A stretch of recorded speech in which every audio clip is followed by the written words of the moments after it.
the Swiss government. Given a patent, you had all this information, and he had to strip it down to the essence, and that honed his skills as a physicist. He would very quickly dash off all the patents that he had to analyze. He didn't find the work very strenuous. It was not so intellectually demanding. And it would give him ample time to contemplate the universe. He never would have been very good at a university kissing up to a senior professor. He was much better at a stool in the patent office, trying to daydream about what is it like to ride alongside a light beam. From that job, he would launch a revolution which would change world history. Einstein's idle daydreams will profoundly change the way the universe is understood. In 1905, in what's been called his miracle year, he publishes in his spare time 4 visionary papers, the first of which answers the age-old question, what is light? The photoelectric effect.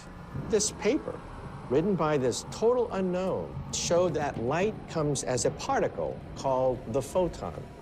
We use that in television, we use that in lasers.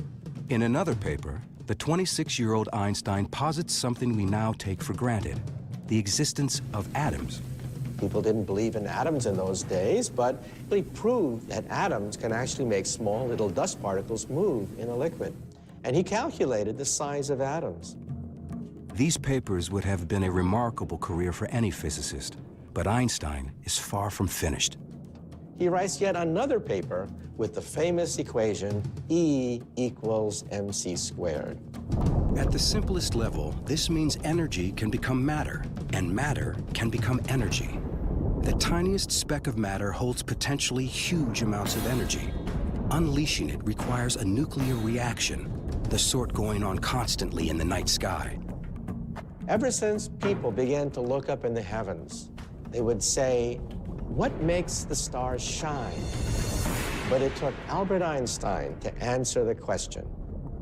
Mass, M, turns into E, energy. That is the engine that lights up the stars. Today, E equals mc squared is Einstein's most famous equation.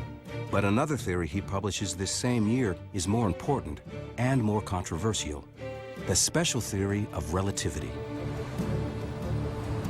When Einstein was a teenager, he enjoyed imagining what it would be like to ride a beam of light. Now, he returns to this daydream, and it changes his life. In the spring of 1905, Einstein was riding on a bus, and he